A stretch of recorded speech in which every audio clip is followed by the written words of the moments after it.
শহীদ শরীফ উসমান হাদি রহমতুল্লাহ আলাই, আমার প্রিয় সন্তান, প্রিয় ভাই, ইমানদার এই সাহসী নওজোয়ান এই কথাটাই বারবার বলে গেছে। সেটা বুঝাইতে চাইছে, নয়তো মাত্র 33 বছর বয়সী এক যুবক, যার প্রথম একটাই সন্তান, মাত্র 8 মাসের বাচ্চা, সে দুনিয়ার প্রতি নিরাসক্ত হয় নাই, সে বাঁচতেই চায় না এমন কোনো হতাশ হয় নাই, সে কোনো রকমের মন্দ চরিত্রের আখলাকের ছিল না। 5 ওয়াক্ত নামাজ পড়তো। এই যুবক ইমানদার ছিল, প্রতিদিন ফজরের নামাজ পড়তো, প্রত্যেক দিন 5 ওয়াক্ত নামাজ পড়তো, আল্লাহর কোরআনের হাফেজ ছিল, রাসূলুল্লাহ সাল্লাল্লাহু আলাইহি সাল্লামের হাদিস বিশুদ্ধ পড়তে পারত, আগে মাদ্রাসার ছাত্র ছিল, তার বাবা আলেম, তার বড় ভাই আলেম, তার ফ্যামিলি আলেমের ফ্যামিলি, তার বিবি পর্দানশীন, তার গোটা ফ্যামিলি পর্দানশীন। তাইলে এত কিছুর পরেও আমার ভাই সে এই কথাটাই বুঝাইতে চাইছে যে আমার সীমান্ত রক্ষিত, আমার কাঁটাতারের প্রতিবেশী আমার জমিন খাবলে খেতে চায়, আধিপত্যবাদের দোসররা আমার জমিন একটা ভাতের লোকমার মতো আমার বাংলার এই ছোট্ট জমিন গিলে নিতে চায়। এই জন্য সে জাতিকে, দেশকে একাই সতর্ক করতে চাইছে, ভাবছে যে আমার সাথে কেউ না থাকুক, আমি একাই আমার দেশ মাতৃভূমির আজাদির কথা বলেই যাব। এই জন্য আল্লাহ তাআলা তাকে বলছে যে তুমি চেয়েছিলা একটা সংসদীয় আসনে 500 ভোট, সে বলছিল এবার যদি আমি 500 ভোটও পাই, 5000 ভোটও পাই, তাইলেও আমি নিজেকে ভাগ্যবান বলব। আল্লাহ তাআলা বলে না হাদি, আমি তোকে 18 কোটি মানুষের ভালোবাসা দিয়ে দিলাম, 18 কোটি মানুষের সমর্থন দিয়ে দিলাম। এজন্য কত হাফেজ, আলেম, মুফতি, মুহাদ্দিস, পীর, আউলিয়া, বুজুর্গ, আল্লাহর প্রিয় বান্দারা, বয়স্ক মানুষ, বাচ্চা মানুষ, নারী, পুরুষ সবাই অকাতরে তার জন্য বাচ্চার মতো কাঁদছে, অঝরে চোখের পানি ফেলছে, চোখের পানি ফেল। এই জন্য কিশোর যুবক ছেলেরা, মরলে এমন মরাই ময়ূর, বাঁচলে এমন বাঁচাই বাইছ। নারী দেখা দেখা কবরে চলে যায় না, ছবি দেখতে দেখতে 1 ওয়াক্ত নামাজ না পড়ে আল্লাহর নাফরমানি আর উলঙ্গ ছবি আর এই জিনা ব্যভিচার আর এই মদ জুয়ার আসক্তি জীবন নিয়ে যদি কবরে যাও, তওবা না করো, আল্লাহ যদি মাফ না করে, নাফরমান মনে রাখিস কোন জানোয়ারও তোর নাম কোনোদিন নেবে না। মানুষ তো দূরে থাকে, কোন জানোয়ারও নেবে না। ফেরাউনের নাম শ্রদ্ধা ভরে কোন কুত্তাও নেয় না, নমরুদের নাম শ্রদ্ধা ভরে কোন কুত্তাও নেয় না। অথচ দুনিয়া তো নমরুদও ভোগ করছে, দুনিয়া তো ভোগ করছে রে আব্বা। দুনিয়ার যে সবচেয়ে বড় শাসকদের সে একজন, পৃথিবীতে সবচেয়ে বেশি অঞ্চল, সবচেয়ে বেশি এরিয়া যারা শাসন করছে, যাদেরকে দিগ্বিজয়ী শাসক বলে, তার মধ্যে নমরুদ একজন। কি ছোটখাটো বাংলাদেশে শাসন করছে সে? এটা মুরাদনগর, তাইলে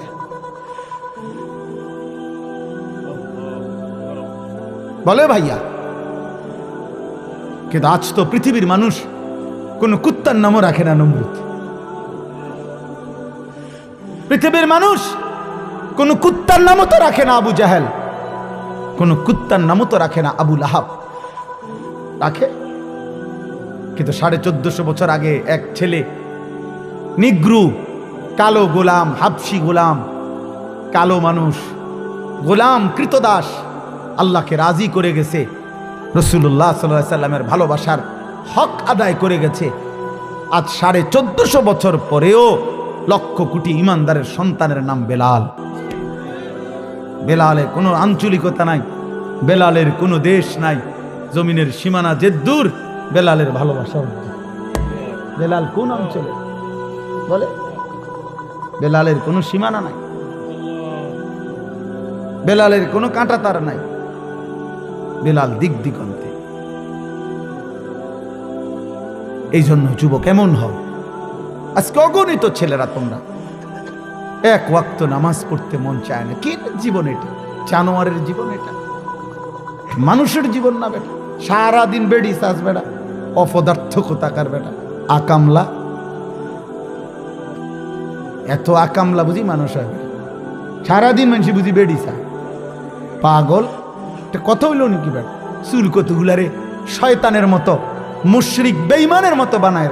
একটা ছাগল বেটা তোদেরকে, যাদের চুল মুশরিকের মতো, তোর সমবয়সী বেটা, কোনো সামান্য তোর সামান্য তোর লগে নারী দেখে, ছবি দেখে, নাচ গান দেখে, মুত্তা ফানি লয় না, এরম 2-4টা অপদার্থ ছাড়া পৃথিবীর মানুষ যদি, কোনো ভদ্র বিবেকবান কোনো ইজ্জত সম্মানওয়ালা মানুষ যদি তোমাদের এই চুল যেগুলো বেঈমানের মতো রাখছো যদি ভালো বলে থাকে, আমারে জানায়ও, আমি আমার নাম পাল্টায় ফেলমু বেটা,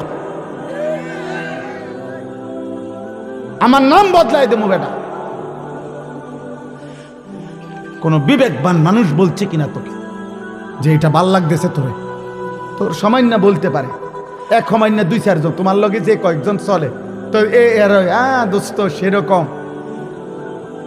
দোস্ত তোরে সেরকম লাগতে আছে, তার কলজা খুললে যদি চাইতা যে সেরকম বলতে সে কি বুঝাইতে চাইছে তো বুঝবা, খবর পাইবা। যদি আলটা করাইতা যে সেরকম বলতে তোমারে সে কার মতো বলতে চাইছে, এটার যদি আলটা রিপোর্ট আসে, ইসিজি করে অথবা যদি আলট্রাসোনোগ্রাফি করে, রিপোর্ট আসবে ফুটটা ঘরের মতো, হ্যাঁ হ্যাঁ, বাবা ঘরের মতো, গাঁজা ঘরের মতো না, নাহলে তো কি মুরাদনগর বড় মসজিদের ইমাম সাহেবের মতো কথা বলে না কেন? তো তাহলে বাইতুল মোকাররমের মুয়াজ্জিনের মতো, তো কাবা শরীফের খাদেমের মতো, তো তো ফুটটা ঘর বাবা ঘর ছাড়া কি বলেন? গাঁজাখোর বা নেশাখোর ছাড়া আর কার মতো? বলো একটা ছেলে, বলো, প্রতিবাদ করো মিয়া, প্রতিবাদ করে বলো না আমার দেখতে ইমানদারের মতো লাগে, আমাকে দেখতে চরিত্রবানের মতো লাগে, আমাকে দেখতে ভদ্র মানুষের মতো লাগে। তুমি বলো, যাদের চুল লাগানো আছে সেলুনে, যেই সমস্ত ছবি, একটা ছবিওয়ালা মানুষের পরিচয় বলো। নাস্তিক, মুরতাদ, আল্লাহদ্রোহী, দুশ্মন চূড়ান্ত ভাবে মুসলমানদের উপরে বিজয় কোনোদিনও পারে না। কারণ 100 বছর ষড়যন্ত্র করে তারা যে দূর আগাইছে, রবের এক ফয়সালা, আসমানি গজব, আল্লাহর গজব, একদিনে তারে 100 বছর আবার পিছায় দিছে। আমাদের দেশে তো বলে এরকম ফেস লাগিয়ে গেলে, পিছিয়ে গেলে আবার ফইলাতে, মানে আরো একটা কথা কয়, গ্রাম্য কথা, যে থুকু ফইলাতে আবার আগেরটা বা আবার ফতমতে। এই বেঈমানদের ষড়যন্ত্র এমন, নাফরমানের ষড়যন্ত্র এমন, ষড়যন্ত্র এমন। এই জন্য ভাই যাক, তো বলতেছিলাম যে একজন বিখ্যাত সাহাবী আমর ইবনুল আস, এই ওনার কথা থেকে চলে গেছিলাম। আমর ইবনুল আস রাদিয়াল্লাহু তাআলা আনহু অনেক বড় সাহাবী ছিলেন, মিশর বিজেতা, সাহাবাদের মধ্যে উচ্চ মাপের সেনাপতি যারা ছিলেন, যোদ্ধা, তার মধ্যে উনি একজন, এবং অত্যন্ত বিচক্ষণ মানুষ ছিলেন। আমর ইবনুল আস বীর যোদ্ধা ছিলেন সাহাবাদের মধ্যে। তো এই সাহাবী, ওনার মৃত্যুর সময় ওনার ছেলেও সাহাবী, হযরত আব্দুল্লাহ ইবনে আমর ইবনুল আস রাদিয়াল্লাহু তাআলা আনহু, ইন্তেকালের পূর্ব মুহূর্তে যখন এই সাকরাতুল মাউত শুরু হয়েছে, তখন ওনার ছেলে সাহাবী, ওনার আব্বা সাহাবীকে জিজ্ঞেস করছে, আব্বা এই মুহূর্তে আপনি কি বলতে পারবেন কিনা আপনার মৃত্যু যন্ত্রণা কেমন মনে হচ্ছে? তখন আমর ইবনুল আস রাদিয়াল্লাহু তাআলা আনহু 3টা কথা বলছে। এই কথাটা শুনেন মনোযোগ, ছেলেরা, বাবা তোমরাও শোনো। মৃত্যুর মুহূর্তে, ওই যে আমি আযাবের ব্যাখ্যা দিচ্ছিলাম, যে আমর ইবনুল আস রাদিয়াল্লাহু তাআলা আনহু বলেন, 3টা কথা বলছে, যে বাবা, প্রথম কথা হলো মৃত্যু যন্ত্রণাটা আমার কাছে কেমন মনে হচ্ছে। 1, আমার মনে হচ্ছে আসমানটা জমিনের উপরে ভাঙ্গা পড়ছে, আর আমি আমর ইবনে আস আসমান ও জমিনের মাঝখানে চ্যাপ্টা হয়ে গেছে। 2, আমার মনে হচ্ছে পৃথিবীর সবগুলো পাহাড়, খোদার কসম বাবা, মৃত্যু যন্ত্রণার এই মুহূর্তে, আজরাইল জান কবজ করার এই পূর্ব মুহূর্তে আমার মনে হচ্ছে কান্না জিবালাদ দুনিয়া আলা সাদরি, এই জগতের সবগুলো পাহাড় একসাথে আমার বুকের উপরে চাপ দিয়ে রাখছে। ওয়া কাআন্নী আতানাফাসু মিন সাকবিল ইবরা, আর আমি যেন সুইয়ের ছিদ্র দিয়ে আমার শেষ একটু একটু নিঃশ্বাস বের হইতেছে। আর 3 নাম্বার তিনি বলছেন, আমার মনে হচ্ছে যেন একেবারে কাঁটাদার, মানে পুরা ডাল একদম বিষাক্ত কাঁটা, এই বিষাক্ত কাঁটাওয়ালা বড় ডাল গাছের আমার পেটের মধ্যে যেন এমনভাবে চাপ দিয়া টান দিছে যেন আমার সব কিছু ছিঁড়ে বিড়ে যাইতেছে। এই হলো সাকরাতুল মউত, মৃত্যুর যন্ত্র। তো ওই বলতেছিলাম, আল্লাহ যে বলছে বান্দা আযাব মানে মৃত্যু আসার আগে আগেই ইনাবাত, আমার দিকে ঝুঁকে পড়ো, আমার দিকে আইসা পড়ো। তো বলতেছিলাম আমাদের হেদায়েত দরকার বেশি। আজ আমরা মনে করি আরো তো লম্বা সময় বাকি। আরে ভাইয়া, যদি লম্বা সময় না পান, আর অথবা লম্বা সময় পাইলেন কিন্তু লম্বা সময় ধোকায় খাইয়া রইলেন, বয়স তো ঠিক আছে 70, তা আপনি তো লম্বা সময় পাইছেন কিন্তু এখনো যে বিড়ি খান। বয়স তো 70, হায়াত তো লম্বা পাইছেন, কিন্তু 70 বছর বয়সেও আপনি যে নিকৃষ্ট গালি দেন কথায় কথায়। বয়স তো পাইছেন 70 বছর, এখনো তো কিস্তি সুদ ছাড়তেছেন না। বয়স তো 70 বছর, এখনো মহিলা দেখলে, নারী দেখলে, নাটক সিনেমার নর্তকী দেখলে হা করে তাকায় থাকেন। অসভ্য বদভ্যাস, বুড়ার শরীর হাড্ডি, গোস্ত নাই, হাড্ডি বলতে কিছু নাই। কই লোভ তো নারীর গেল না? তাইলে হায়াত তো পাইছিলেন, সময় তো লম্বা পাইছিলেন। ওই দেখো, ওই আরেক বেয়াদব, ওই মাদ্রাসার ছাত্র, খুব সম্ভব দেখেন, রুমালওয়ালা, টুপিওয়ালা, পাঞ্জাবিওয়ালা, নিশ্চিত অভিভাবক হোক বা কারো একজন থেকে এই মোবাইলটা আনছে চালাকি করে, এখন এখানে বসে বসে অসভ্যতা করতেছে। বেটা উঠে যাও, তুমি উঠে যাও, এই অপদার্থ কোথাকার বেটা। রুমালওয়ালা মাথা নোয়াইলে আল্লাহর থেকে মাথা নোয়াইবা কেমনে? আসমানওয়ালার থেকে মাথা নোয়াইবা কেমনে? অপদার্থ। জি বাবা, চলেন। এই জন্য বললাম আল্লাহর দিকে ঝুঁকে পড়া আজই সুযোগ, আজই সুযোগ, আজই সুযোগ। বুজুর্গানে দিন বলছেন, কেউ হায়াত থাকতে 1 টাকা দান করা আর কারো মৃত্যুর পরে তার নামে 100 কোটি টাকা দান করা তার চাইতে উত্তম 1 টাকা। কারণ 1 টাকা আজ আমি জীবিত থাকতে আমার 1 টাকারও দরকার। আমি মরে গেলে আমার নামে দুনিয়াটা দিয়ে দিলে কি? আমি তো নাই, আমি তো নাই, বুঝেন নাই? এই জন্য জীবিত মানুষের দানের সওয়াব বেশি। আব্বা মরে গেছে, আব্বার নামে 30,000 দিছে, 30,000 কা 3 লাখ টাকা দেন, 3 লাখ টাকা দেন না, দেন দিছেন কা 30 লাখ টাকাই দেন না, অসুবিধা কি? ওনার তো আর বেল নাই, উনি তো মরে গেছে, ওনার তো আর খবর নেই, ওনার তো আর 1 টাকারও দরকার নেই। অহন দুনিয়া দিলেই কি? ওনারও যদি কবর থেকে সুযোগ দিত, কবর থেকে উনি যদি বলতে পারতো ওনার বংশধরকে যে কয় টাকা দান করবে, উনি বলবে গোটা দুনিয়াটা দিয়ে দে, গোটা দুনিয়া দিয়ে দে, কিন্তু লাভ তো হবে না। উনি তো বলতে পারবেন, ওয়া আনফিকু মিম্মা রাযাকনাকুম মিন ক্বাবলি আন ইয়াতিয়া আহাদাকুমুল মাউত ফায়াকুল রাব্বি লাউলা আখারতানি ইলা আজালিন করিব ফাআসাদদাকা ওয়া আকুম মিনাস সালিহিন।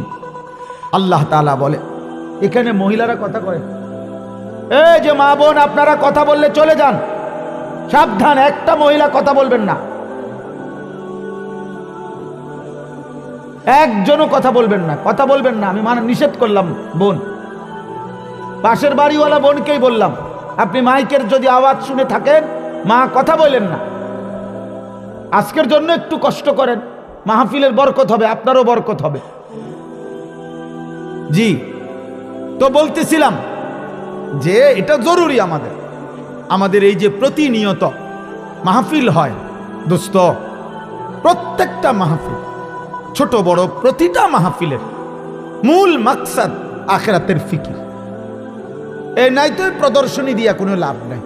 বক্তা 18 জন আনলাম, আপনার একজনের পর একজন উঠলো, কেউ হুঙ্কার দিল, কেউ জমকার দিল, কেউ সুর দিল, কেউ টান দিল, কেউ উড়াইয়া লাইল, কেউ স্লোগান দিয়া লাইল, এখান থেকে আমেরিকার ঠিক হয়ে যাবে। ওই তো না, এত সোজা না, এত সোজা না, এত সোজা, এত সোজা না। বরং ওই আসমানওয়ালা রবের সাথে সম্পর্ক যাদের মজবুত, তাদের শব্দে, তাদের আওয়াজে, তাদের রাত গভীরের চোখের পানি তো দুশ্মনের তসনস মসনদ তসনস হয়ে যায়। আমরা কিতাবে পড়ছিলাম, তাতারিদের আমলে একবার এক মহান বুজুর্গ আউলিয়া তো নাস্তা খাইতেছিলেন। তখন ওনার কাছে বলছে, হযরত, তাতারি মানে একটি দুর্ধর্ষ জাতি, যারা মুসলমানদের উপরে জুলুম করেছিল অনেক। তো তারা বাগদাদের মধ্যে চলে আসতেছে, অলরেডি বাগদাদের রাস্তা ধরছে, আপনি আল্লাহর কাছে একটু দোয়া করেন। তখন ওই হযরত আপনার ওনার সামনে যেই পানির গ্লাস ছিল, গ্লাসটা যেখানে ছিল উনি শুধু ওই গ্লাসটা হাতে নিয়ে ওইখান থেকে এখানে আরেক দিকে সরাই দিছে। শুধু এই দূর করে আবার আর কোনো কিছু বলে না। কিছুক্ষণ পরে খবর আসছে ওরা অন্যদিকে চলে গেছে, উনি শুধু সরাই দিছে। হযরত সুফিয়ান সৌরি রহমতুল্লাহ আলাইহি বিশ্ববিখ্যাত বুজুর্গ ছিলেন। উনি বাগদাদের খলিফার বিরুদ্ধে আল্লাহর ঘর কাবায় মক্কায় থাকাকালীন একটা ফতুয়া দিছিলেন রাষ্ট্রীয় সিদ্ধান্তের বিরুদ্ধে। তো বাগদাদের খলিফা তখন রওনা দিছে, বাগদাদ থেকে মক্কায় আসবে, আয়েশা সশরীরে সুফিয়ান সৌরিকে শাস্তি দিবে, বিচার করবে। তো যেদিন আরবের সীমানার কাছাকাছি আসবে তখন উনার কাছে খবর পৌঁছে, তখন উনি কাবা ঘরের সামনে একজন সাগরিদের গায়ে হালকা হেলান দিয়ে বিশ্রাম করতেছিলেন। ঠিক এই সময় কেউ একজন আয়েশা বলছে, হযরত, আপনার বিরুদ্ধে বিচারের উদ্দেশ্যে বাগদাদ থেকে খলিফা কাছাকাছি চলে আসছে, উনি নিজে আয়েশা আপনাকে বলছে মক্কায় বিচার করবে আপনার, আপনি সরকারের রাষ্ট্রের এই সিদ্ধান্তের বিরুদ্ধে ফতুয়া দিলেন কেন? হযরত সুফিয়ান সৌরি উঠছে, উঠা আল্লাহর ঘরের গিলাফ ধরছে, গিলাফ ধরে এই মহান বুজুর্গ শুধু আল্লাহকে বলছে, আল্লাহ, ও যদি মক্কার সীমানায় ঢুকে তা আপনার সাথে আমার আর কোনো বন্ধুত্ব থাকবে না, কথা হবে না। ওই আবার শুয়ে গেছে। তো মক্কার সীমানার আগে থাকতেই সে ঘোড়ার পিঠ থেকে পড়ে মারা গেছে, আর ঢুকতে পারে না।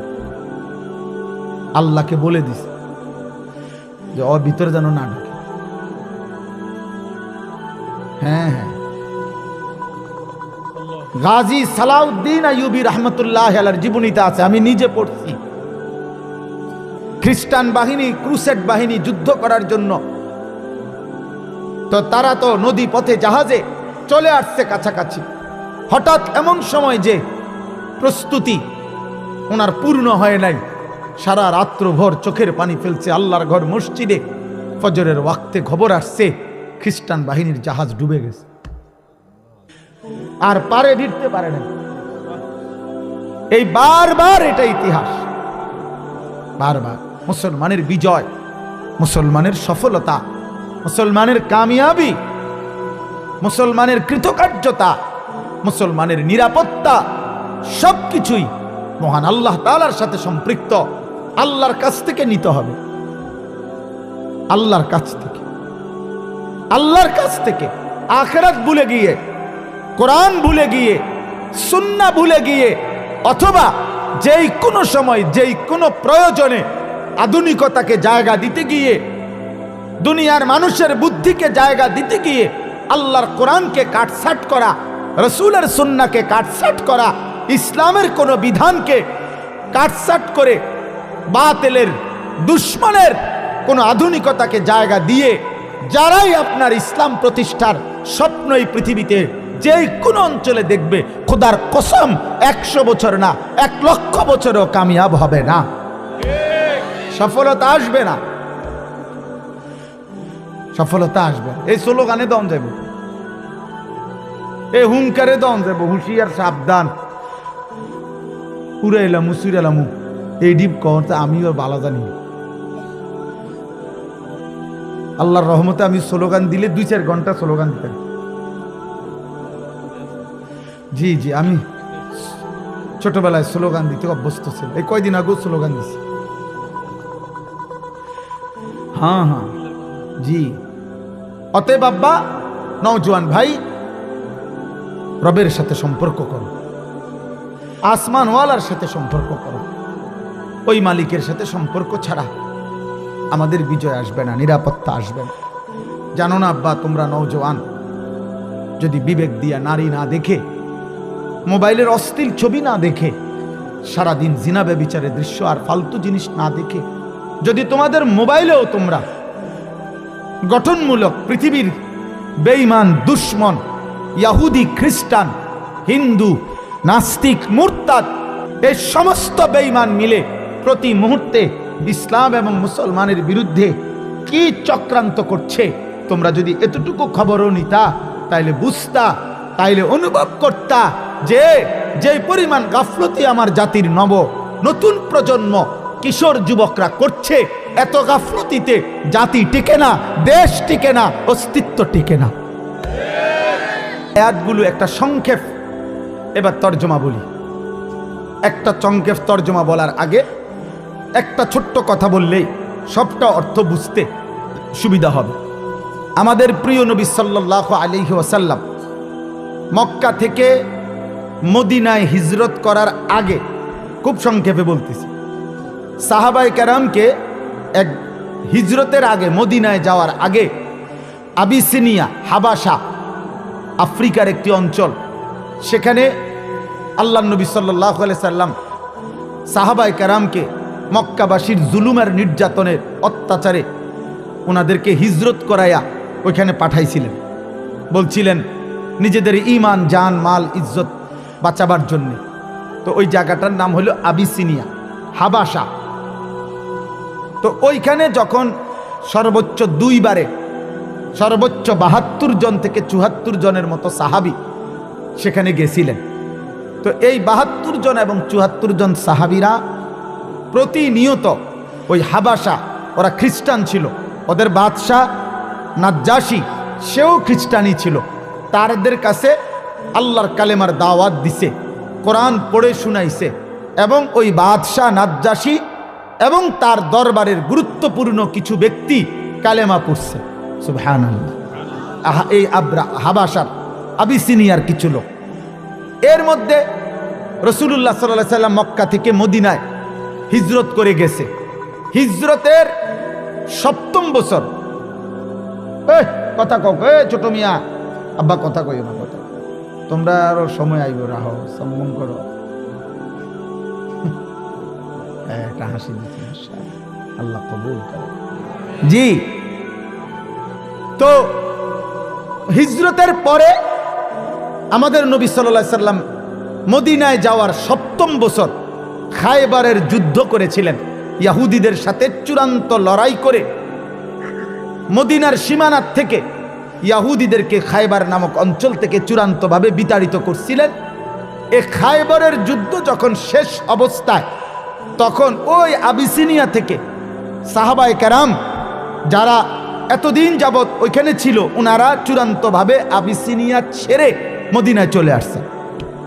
এতদিন যারা ওইখানে ছিল, তো ওনারা যে আসছেন মদিনায় ফিরে, ওনাদের সাথে আবিসিনিয়ারও কিছু লোক ওই অঞ্চলে যারা খ্রিস্টান থেকে মুসলমান হয়েছে, ওনারাও নবীজির সাথে সাক্ষাতের জন্য মদিনায় আসছেন। আসার পরে তারা 2টা প্রস্তাব দিছে, 2টা কথা বলছে আর কি নবীজির সামনে আইসা। 1 নাম্বার বলছে, ইয়া রাসূলুল্লাহ, হে নবী মুহাম্মদ, ইতিপূর্বে আমরা ইনজিল কিতাবে বিশ্বাসী ছিলাম, ঈসা নবীর উপরে বিশ্বাসী ছিলাম, এবং ঈসা নবীর উপরেও আমরা মূল যেই বিশ্বাস, মানে বাদশাহ নাজ্জাশীর আকীদা ছিল, মুসলমানদের কোরআন ঈসা আলাইহিস সালামের ব্যাপারে যা বলছে ঈসা নবী ঠিক তাই ছিল। কথা বুঝছেন কিনা? অর্থাৎ শিরকি আকীদা ছিল না তাদের। তো বলছে যে আমরা ঈসা নবীর অনুসারী যখন ছিলাম তখনও আমরা তাওহীদ, আল্লাহর একত্ববাদকে মানতাম। আপনার কোরআন, আপনার ধর্মের কথা যখন এই লোকদের কাছে শুনেছি তখন আমরা আপনার অনুসারী হয়েছি এবং আপনার এই কথাও আমরা সর্বান্তকরণে মেনে নিছি, কারণ আমরা তো আগের থেকেই আমরা এই কথাগুলোই মানতাম। বাকি এখন আপনাকেও মানছি, আপনার কোরআনকেও মানছি, ইসলামকেও মেনেছি। এইবার আপনার কাছে আমাদের এখানে আইসা আমরা আমাদের ইমানের নবায়নও করলাম, তাওহীদের নবায়নও করলাম, আপনাকে মানার অকুণ্ঠ স্বীকৃতিও দিলাম। সাথে এবার আপনি যদি আমাদেরকে সুযোগ দেন তাহলে আমরা আপনার মদিনার এই ইসলাম প্রতিষ্ঠার কাজে আমরা কিছু সহযোগিতা, আর্থিক সাহায্যও করতে চাই।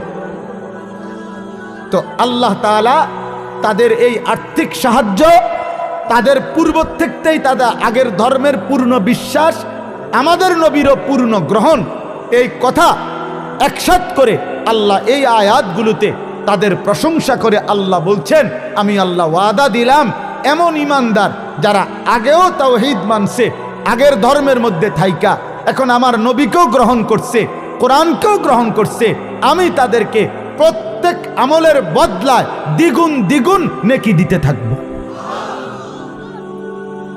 নেকি দেব আমি আল্লাহ, তাদেরকে নেকি দেব।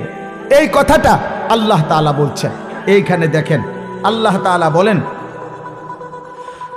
ওয়ালাকাদ ওয়াসালনা লাহুমুল কাওলা লাআল্লাহুম ইয়াতাযাক্কারুন। আল্লাহ তাআলা বলেন, আমি আল্লাহ আমার কথা, আমার বাক্য, আমার যেই বক্তব্য, আল্লাহ পাক বলেন আমি সেই কথাগুলো ওয়াসালনা বারংবার পুনরাবৃত্তি করেছি, বারবার নাজিল করেছি, বারবার একই কথা আমি আল্লাহ বলতে চেয়েছি। আল্লাহ তাআলা তাওহীদের কথা বারবার বলছেন কোরআনে যে লা ইলাহা ইল্লাল্লাহ, লা ইলাহা ইল্লাল্লাহ।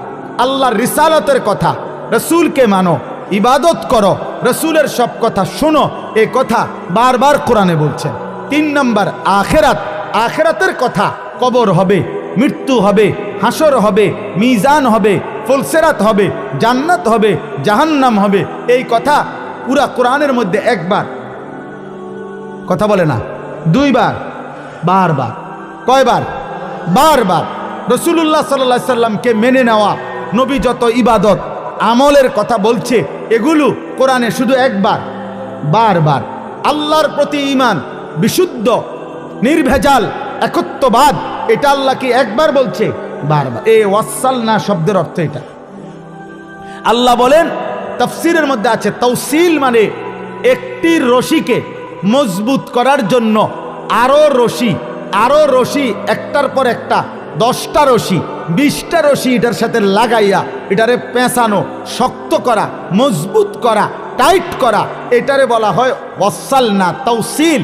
তো আল্লাহ বলেন আমার এক একটা কথাকে আমি মজবুত করার জন্য বারংবার নাজিল করেছি, বারংবার, লাআল্লাহুম ইয়াতাযাক্কারুন, যেন আমার বান্দারা উপদেশ গ্রহণ করতে পারে। এই জন্য দোস্ত, এই কথার প্রথম কথা এটা, যুবক ভাই, কিশোর ভাই, বয়স্ক বাবা, পর্দার আড়ালের মা বোন, আল্লাহর কথাগুলো ইমাম সাহেব বলছে, মুয়াজ্জিন সাহেব বলছে, আলেম বলছে, পীর বলছে, বুজুর্গ বলছে, ওয়াইজ বলছে, বক্তা বলছে, একটা আজান দোস্তরে তোমার হায়াতে শুধু একবার যদি আজান দিত, তুমি বলতে আমি একদিন কোন টাইমে আজান দিছে আমি হতাতা ছিলাম, একটা পোস্টার লাগাইছে এটা 15 দিন আসিল, এরপরে কুয়াশায় ঝরে পড়ে গেছে, আমি আর দেখছি না। আল্লাহ বলে, না বান্দা, আজান তো আমি বারবার শুনাইছি, কোরআনের কথাগুলো তো আমি বারবার শুনাইছি, আমার রসুলের কথা বারবার শুনাইছি, ওলামায়ে কেরামের জবান দিয়া জাহান্নামের কথা, আখিরাতের কথা, কবরের কথা আমি বারবার বলাইছি। আমি চেয়েছি এ কথা কমপক্ষে যে আচ্ছা একবার ফেলে দিলা, 2 বার ফেলে দিলা, তোমার তো বিবেকে আশা ছিল, এত ভালো মানুষরা, এত নেককার মানুষরা বারংবার 1450 বছর ধরে যেহেতু বারবার বারবার বারবার বলছে, এ কারণেও তো তোমার কলিজার ভিতরে এটা আসার কথা যে কথাগুলো সত্য, কথাগুলো ঠিক, নইলে এতবার বলে কেন? তাইলেও তো আমল করা উচিত। আমি আল্লাহ মনে করছিলাম তুমি উপদেশ নিবা, আমল করবা, কিন্তু তুমি নাফরমান। আমি আল্লাহর এতবারের কথা, এত লক্ষ কথা, আমার রসুলের এত কথা সবই প্রত্যাখ্যান করলা। তোমার মতো নিকৃষ্ট গাদ্দার আর কে হইতে পারে?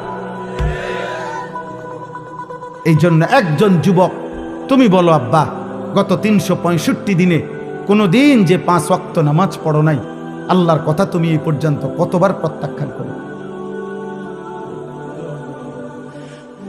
তুমি কি বলবে আল্লাহর কাছে? বলো ভাই। এই যে এখন খেয়াল করো যে কতগুলো মসজিদ থেকে আজান হইতেছে,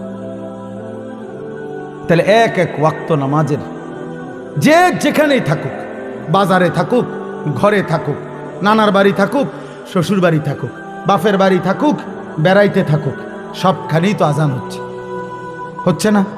তাইলে তুমি কি যুক্তি দিবেন বলেন? বেনামাজি কি বলবে? নাফরমান কি বলবে?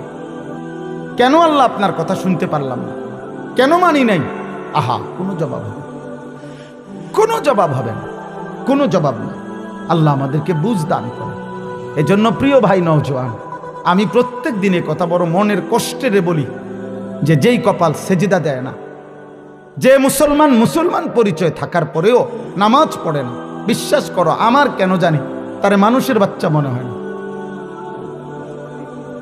আমি তাকে মানুষ বলে করি, আমার দৃষ্টিতে ওইটা জানো।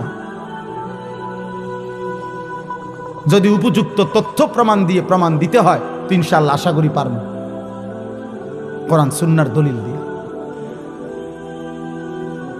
আমি তাকে মানুষ মনে করি না।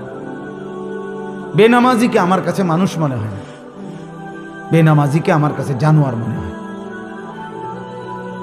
চতুষ্পদ জন্তু মনে হয়। আমার মনে হয় এক জানোয়ার যেভাবে বুঝছে জীবন মানে খাওয়া, পেশাব, পায়খানা, ঘুম, লজ্জাস্থানের চাহিদা পূরণ, এই নাফরমানও এটাই বুঝছে, এটাই বুঝছে। সে জীবনের এর চাইতে বেশি কিছু বোঝে না, সে জীবনের কোনো অর্থই বোঝে না, সে মানুষ পরিচয়ের কোনো সার্থকতাই বোঝে না।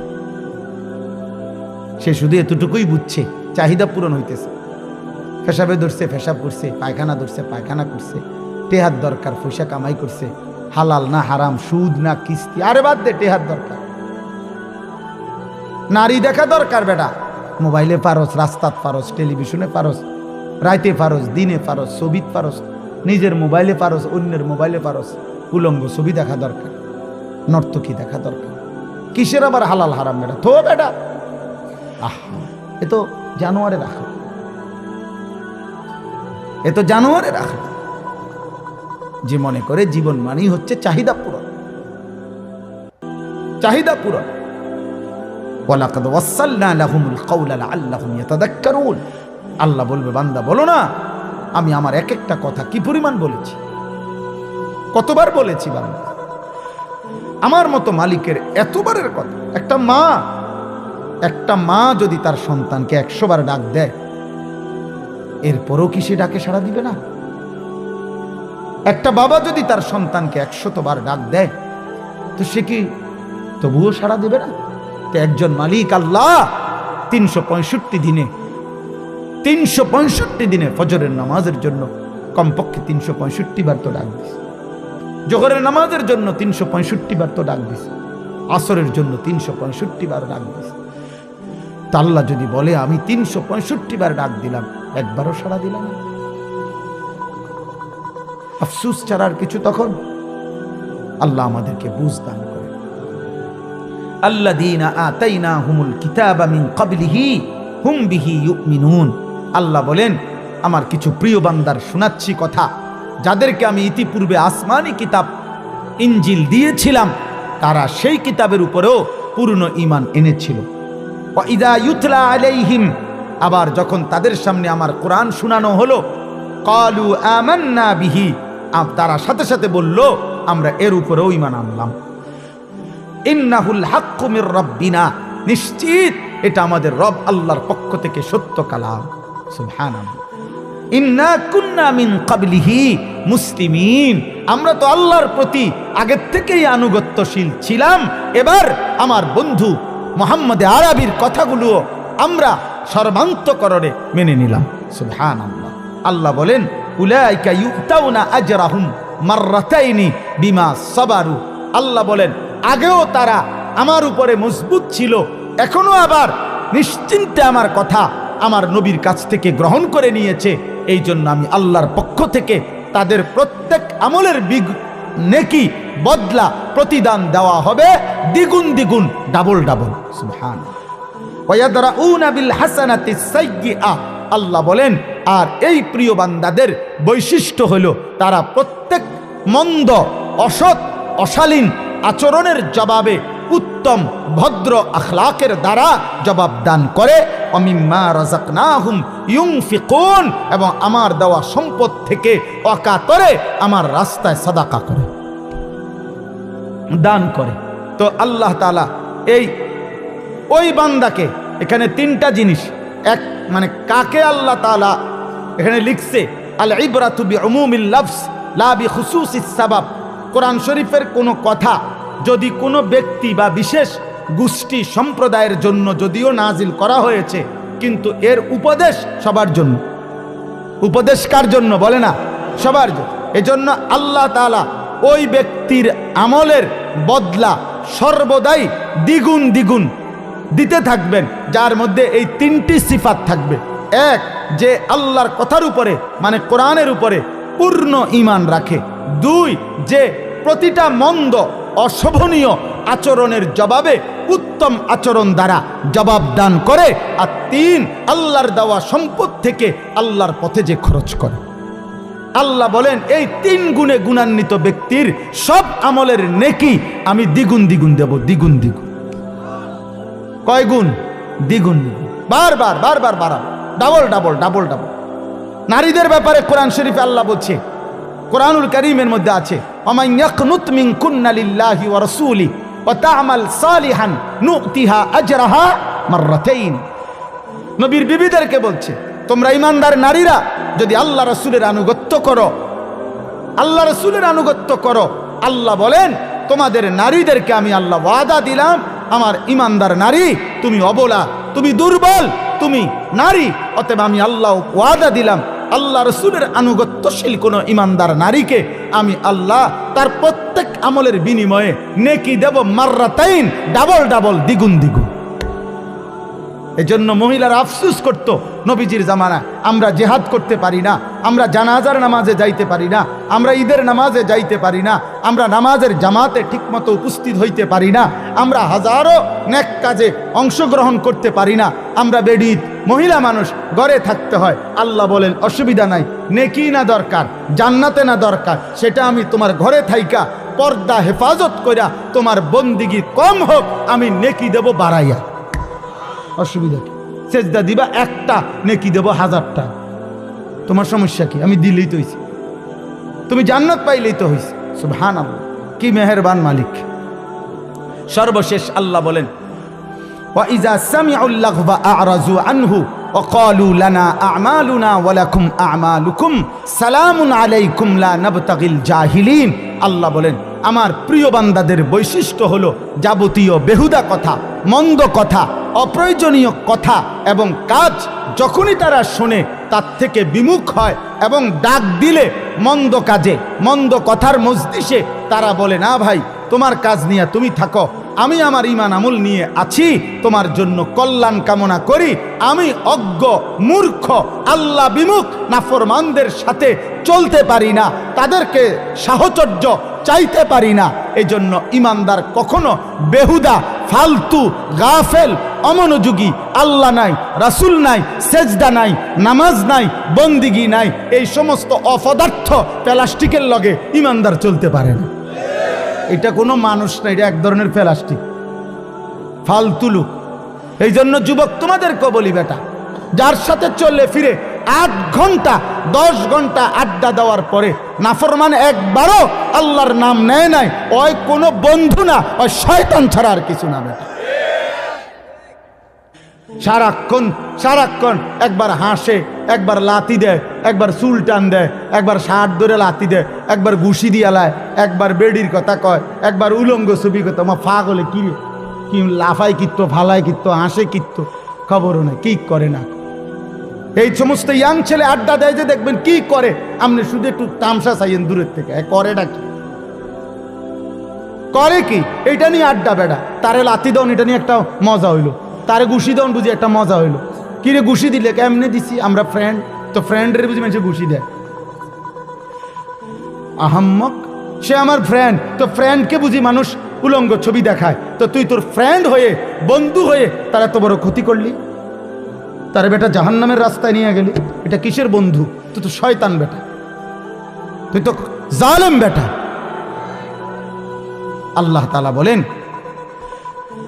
হে নবী, আমি আল্লাহ তো বলছি, আপনার মাধ্যমে বলাচ্ছি, তবে মনে রাখেন পরিবর্তন, হেদায়েত, জীবনের কাঙ্ক্ষিত রাস্তা, জাহান্নাম থেকে বাঁচা, জান্নাতে যাওয়া, আমার বন্দিগি করার তৌফিক, সব কিছুর তৌফিক, সমস্ত হেদায়েত আপনার হাতে না। আপনি চাইলে দিতে পারবেন না, আপনি বলেন, আপনি মেহনত করেন, আপনি বলতে থাকেন ইন্নাকা লা তাহদি মান আহবাবতা, আপনি চাইলে হেদায়েত দিতে পারবেন না, ওয়ালাকিন্নাল্লাহা ইয়াহদি মান ইয়াশা। পরিবর্তন, হেদায়েত, আখিরাতমুখী জীবন, নামাজমুখী জীবন, জান্নাতমুখী জীবন, সব কিছু আমি আল্লাহ যাকে চাই আমি দিয়ে থাকি। এই জন্য ভাই, প্রধান বক্তা, বিশেষ বক্তা, সাংঘাতিক বক্তা, অল্প বক্তা, মারাত্মক বক্তা, ভয়ঙ্কর বক্তা, যত বক্তাই হাফেজ আমিনুল ইসলাম আনুক, পরিবর্তন কারো হাতে না, হাফেজ আমিনের হাতেও না, আনিসুর রহমানের হাতেও না, আমজাদ হোসাইনের হাতেও না, কারো হাতে না, আসমানওয়ালা রবের হাতে। পরিবর্তন কার হাতে? ফয়সালা আল্লাহর হাতে, আল্লাহর হাতে। ওয়াহুয়া আ'লামু বিল মুহতাদিন, তিনি একমাত্র জানেন হেদায়েত পাবে কে, জাহান্নাম থেকে বাঁচবে কে, জান্নাতে হবে কে। এজন্য আল্লাহর দিকে না ফিরলে কোনো উপায় নেই। আল্লাহ আমাদেরকে তৌফিক দান করেন, আল্লাহ আপনাদেরকে কবুল করে নেন।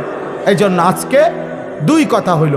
এক কথা হইল আমরা প্রত্যেকেই আল্লাহর বারংবার কথা, একই কথা, তো এই কথাগুলো আমাদের ইনসাফের দাবি, আল্লাহর কথার প্রতি আন্তরিক হওয়া। আল্লাহ তৌফিক দান করেন। আমি 2 মিনিট আর 2 মিনিট আপনাদের কাছে আমার 2 মিনিটের আবদার, সেটা হলো আমার প্রিয় ভাই হাফেজ মাওলানা আমিনুল ইসলাম সাহেব, ওনার এই মাহফিলে আমি গত বছরও আসছি, এই মাদ্রাসা মহব্বত করে আন্তরিকতা নিয়ে শুরু করছেন। আমি আপনাদের কাছে এই 2-4 মিনিট, উঠো না ভাই, নওজওয়ান তোমরা উঠো না, আমি নিষেধ করলাম, একজনও উঠো না।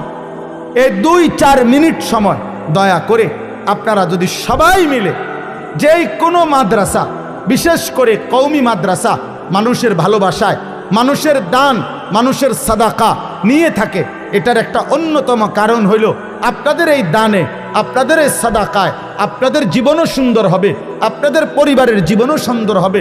আর যেই বাচ্চারা, যেই ছেলে মেয়েরা পড়বে কবরে আছে, তারা আর 1000 লক্ষবার চেষ্টা করলেও আর একটা সেজদাও দিতে পারবে না, আর কোনো দিন আল্লাহকে আমলের নিয়তে ডাকতেও পারবে না, আমল করার আর সুযোগ নেই। গতকালকে আমি যেখানে মাহফিল করছি ওইখানে আমি বলছিলাম এই কথাটা, যে কবরবাসীর রুহের মাগফিরাত যে দূর দরকার, জীবিত আমরা যারা আছি, আমগো ফিকির, আমাদের হেদায়েত, আমাদের বুঝ, আমাদের আখিরাতের চিন্তা তার চাইতে বেশি দরকার। উনি তো ভালো মন্দ জানিয়া নিচে গেছে গায়ে, আর উনি ভালোও করতে পারবে না, আর উনি মন্দও করতে পারবে না। কিন্তু আমাদের যদি বুঝ আসে, বিবেক জাগে, তাহলে আমাদের জন্য গুনাহ ছেড়ে দেওয়ারও সুযোগ আছে, আমল করারও কি আছে, সুযোগ আছে। এই জন্য আখিরাতের বুঝ, কবরের বুঝ, কোরআনের বুঝ মৃত ব্যক্তির চাইতে জীবিত ব্যক্তির বুঝা উচিত। মৃত ব্যক্তি আর বুঝে লাভ নাই, আর বুঝে লাভ, আর কোনো ফায়দা নাই, কিন্তু জীবিতরা বুঝলে লাভ। 1 সেকেন্ড, ইন্নাল্লাহা ইয়াকবালু তাওবা মা লাম ইউগারগির, নবী সাল্লাল্লাহু আলাইহি সাল্লাম বলেন, মৃত্যুর যেই চূড়ান্ত গড়গড়া, মালাকুল মউত আজরাইল জান কবজ করার পূর্ব মুহূর্তে সাকরাতুল মউত, মৃত্যুর যন্ত্রণা শুরু হয়। প্রত্যেক মুমূর্ষ ব্যক্তি, মৃত্যু পথযাত্রী ব্যক্তি, সে এটা উপলব্ধি করে, এটা অন্য কেউ বোঝে না। আমরা মনে করি আর এই লোকটা হঠাৎ মরে গেছে, অ্যাক্সিডেন্টে মরে গেছে, গুলিতে মরে গেছে। না না, প্রত্যেক ব্যক্তি মৃত্যুর পূর্ব মুহূর্তে আজরাইল মালাকুল মউত জান কবজ করার পূর্বে সাকরাতুল মউত হয়। মৃত্যুর একটা যন্ত্রণা, মৃত্যুর যন্ত্রণা। আল্লাহর অনেক প্রিয় বান্দারা ওই সময়কার অবস্থা বর্ণনা করতে পারছেন। এই মৃত্যু যন্ত্রণা উপলব্ধি করতেছে, ঠিক তখনও ওনারা বলতে পারছেন আল্লাহর দয়া যে আমার এখন কেমন মনে হচ্ছে, কিন্তু এটা সবাই বলতে পারে না। কিন্তু প্রত্যেকেরই মৃত্যু যন্ত্রণা হয়। ওয়াজাআত সাকরাতুল মাউতি বিল হক, আল্লাহ তাআলা বলেন সত্য সত্যই বান্দা মৃত্যুর যন্ত্রণা আসবেই আসবে। হাদিসের মধ্যে আছে আল্লাহর নবী সাল্লাল্লাহু আলাইহি ওয়াসাল্লাম ইন্তেকালের পূর্ব মুহূর্তে আম্মা জান আয়েশা রাদিয়াল্লাহু তাআলা আনহা তিনি বর্ণনা করছেন, নবীজির স্ত্রী, নবীজি বারবার বলতেছিলেন এ কথা। মৃত্যুর পূর্বে একটা বাটি দিছে পানি, নবী সাল্লাল্লাহু আলাইহি সাল্লাম ওই বাটির পানিতে বারবার হাত ভিজাইতেছিলেন আর চেহারা মুবারক মুছতেছিলেন আর বলতেছিলেন লা ইলাহা ইল্লাল্লাহ ইন্না লিল মাউতি সাকারাত, আল্লাহ আপনি ছাড়া আর কোনো মাবুদ নাই, ইলাহ নাই, মৃত্যুর বড় যন্ত্রণা। এ কথা নবীজি বলতেছিলেন। নবী সাল্লাল্লাহু আলাইহি সাল্লাম দোয়া করতেছিলেন আল্লাহুম্মা আইন্নি আলা সাকারাতিল মাউত, আল্লাহ মৃত্যু যন্ত্রণার এই মুহূর্তে আমাকে সাহায্য করেন। নবীজি বলতেছে, হাদিস বিশুদ্ধ হাদিস, আল্লাহুম্মা হাওয়িন আলাইয়া সাকারাতিল মাউত। নবীজি বলতেছিলেন আল্লাহ আমার মৃত্যু যন্ত্রণা সহজ করে দেন। তাহলে এটা তো তিনি বলতে পারতেছিলেন, কিন্তু পৃথিবীর সাধারণ মানুষ এটা বলতে পারে না। কিন্তু মৃত্যুর যন্ত্রণা হয়, বড় কঠিন যন্ত্রণা। এক সাহাবী হযরত আমর ইবনুল আস রাদিয়াল্লাহু তাআলা আনহু, ওই ভাই মাঝখানে কথা বলুন, হাসছো না ভাই, যদি কোনো দুষ্টামি বাকি থাকে বাইরে গিয়ে করলে ভালো। বাইরে আলহামদুলিল্লাহ যথেষ্ট জায়গা আছে, যাদের সংবম করা দরকার বাইরে করলে ভালো। দয়া করে ভিতরে ফাজলামি করা যাবে না, আমি এটা পছন্দ করি। মোবাইল টিপবেন, কথা বলবেন, দুষ্টামি করবেন, ধাক্কাধাক্কি করবেন, হাসি মস্কারি করবেন, বুট বাদাম খাবেন, নামনের মতো বেড হইতো আজ না শুনলে ভালো, আকামলা মানুষ না শুনলেই ভালো। আমি ব্যক্তিগতভাবে ভোট প্রার্থনার জন্য ওয়াজ করি না, আমার কোনো মার্কা নাই, আমি কোনো মার্কার পক্ষে প্রচারণাও করি না। অতএব আমি কোনো জনসমর্থন খুব বেশি চাই না, ব্যাপক জনসমর্থন আমার দরকার না, দরকার নেই। আমি কিরমু জনসমর্থন, আমার আখেরাত দরকার। আল্লাহ মাফ করলে একজনকে বলার দ্বারাও মাফ করতে পারে, আল্লাহ না মাফ করলে 1 কোটিকে বলার পরেও যদি মাফ না করে তো আর বেল আসেনি, তো আর আমি এটা করব, আমি এটা করবো কি? এই জন্য কোনো খামখেয়ালি করা যাবে, যার খামখেয়ালি করা দরকার চলে গেলে ভালো, কোনো অসুবিধা। আমি 4 জন মানুষের সামনে কত ওয়াজ করছি, 10 জন মানুষের সামনে গড়ির ঘন্টা 4 ঘন্টা ওয়াজ করছি। আজ থেকে কি মনে হয় 200 বছর আগে? তো তাইলে আর বুঝেন নাই কথা, এটা কোনো বিষয় না, বিষয় না। এখন মাহফিল বেশি না কম, জনপ্রিয়তা বেশি না কম, এগুলো দিয়ে কি ঘাস কাটবে? আমার মাহফিল ওই দিকে সব। আজকে 14 গ্রাম ফেনি আমার 2টা মাহফিল আছে, কিন্তু এমন একজন বেজাইলা মানুষ আমারে দাওয়াত দিচ্ছে যে যার কারণে আসতেছে এই উল্টা যায়। আলহামদুলিল্লাহ 3টার সময় রওনা দিছি কুমিল্লা ক্যান্টনমেন্ট থেকে, মাগরিবের আজান যখন দেয় তখন 30, এরপরে 35 আইলাম। কি বুঝলেন, কি আশাটা আইলাম? আইতে আইলে আমার আরো আগে এসে পড়ত, যদি কোন চাঁড়া দিতাম। চিন্তা করছেন কি জ্যাম, মানে কি অবস্থা, ক্যান্টনমেন্ট থেকে নিয়ে পর্যন্ত হালাতটা এত জঘন্য যে ভাষায় বর্ণনা করার মতো।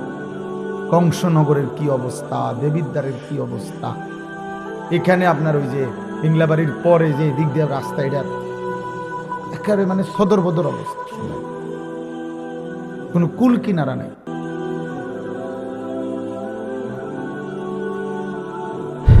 এই জন্য আমাদের প্রিয় মাওলানা আবু হানিফ ভাই ওইতে কইতে আছে আমার যে একটু ভিতরে যাইতে চাই, মাছ ছিল না দুঃখে। হে কি বুঝবো আমি যে 3টার সময় ফোন সে দেন থেকে আমিননগর থেকে আইয়া আলাপ করে, তেমুরের থেকে আইসা ওনার তো আলাপ করতে ভাল লাগে। এত কষ্টের লাগে না, মানে কত 40 মিনিটের রাস্তা হবে না। বিরক্তির কোনো সীমা নাই ভাই। আল্লাহ আমাদেরকে হেফাজত করে। আজকে আমি কিতাবে পড়ছি হযরত ওমর রাদিয়াল্লাহু তাআলা আনহু, ওনাকে যখন আবু বকর সিদ্দিক রাদিয়াল্লাহু তাআলা আনহু খলিফা বানাইছেন, আজকে পড়ছিলাম তো ইন্তেকালের পূর্বে হযরত আবু বকর রাদিয়াল্লাহু তাআলা আনহু সমস্ত সাহাবাদেরকে লক্ষ্য করে উনি বলে গেছেন যে ওমরকে যে তিনি খলিফা বানাইছেন। তো বলার সময় তিনি একটা কথা বলছেন, আশ্চর্য। হযরত আবু বকর সিদ্দিক রাদিয়াল্লাহু তাআলা আনহু তিনি বলছেন যে আমি তোমাদের জন্য ওমরকে পরবর্তী খলিফা হিসাবে নির্ধারণ করে গেলাম, তোমরা তাকে মেনে নেবে এবং আমি আশা করি সে আমার প্রত্যাশার চাইতেও বেশি তোমাদের সেবা করবে। তবে আমি সাথে সাথে দোয়া করি আল্লাহ তাআলা তোমাদেরকে, মানে এই জনসাধারণকে বলছে, তোমাদেরকেও যেন আল্লাহ তাআলা উত্তম আখলাক দান করে। তাহলে এখানে কিতাবের মধ্যে আছে আসলে আমাদের সর্বসাধারণের আখলাক, এটা আমাদের শাসকের আখলাক বানায়। এটা একটা গুরুত্বপূর্ণ বিষয়। এই কথা আমরা অনেকেই বুঝি না, অর্থাৎ শুধুমাত্র দায়িত্বশীল ব্যক্তিকেই আমরা সর্বদা দোষারোপ করি। কিন্তু আমি নিজে প্রত্যেক জায়গায় 2 নম্বরই 6 নম্বরই খুঁজি।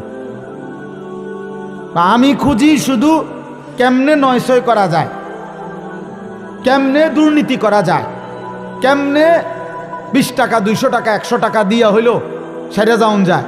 তাহলে আমার চরিত্রে মেজাজের মধ্যে, আমি জনগণ, আমার মধ্যে সারাক্ষণ দুর্নীতির মানসিকতা, 900 মানসিকতা, তাহলে আমার শাসকের আখলাক উন্নত হবে কিভাবে? শাসকের চরিত্র উন্নত হবে কিভাবে? এই জন্য আবু বকর সিদ্দিক রাদিয়াল্লাহু তাআলা আনহু উভয়ের জন্য দোয়া করছে যে অর্থাৎ শাসক যেন উত্তম আখলাকের হয়, প্রজা সাধারণও যেন তাদের আখলাক সুন্দর হয়, তাইলে গিয়ে সমন্বয় হবে। শাসক নীতি কথা বলল, আমি বললাম এত লম্বা কথা লিকচার মাইরেন না। আবার আমি বললাম আমি সৎ পথে চলতে চাই, শাসক বলবে সৎ হইলে ওনার এই দেশে থাউন যাইতো না, যান আফ্রিকার জঙ্গলে যান, তাইলেও হবে না। আল্লাহ তাআলা আমরাও দোয়া করি আমার দেশ জন্মভূমির জন্য আল্লাহ তাআলা যেন একজন ইনসাফগার, আদেল, ন্যায়পরায়ণ শাসক দান করে। আল্লাহ যেন কোনো জালেমের হাতে আমার মাতৃভূমিকে তুলে না দেয়। আল্লাহ যেন আমাদেরকেও উত্তম আখলাক দান করে। এই মুহূর্তে অল্প সময়ের ব্যবধানে দেশের এই নির্বাচন মুখর পরিস্থিতিতে আমাদের কিন্তু দোয়া করা উচিত। ক্যাল গিরিঙ্গি চাইলে হইতো না, ক্যাল গুড়ি চাইলে হইতো না, সব কিছু গুড়ি দিয়া হয় না। অনেক কিছু অনেকেই, আমি প্রায় বলি এ কথা, আমার ছোট্ট বুঝ এটা, আমি রাজনীতি বুঝি কম, বাকি এতটুকু বুঝি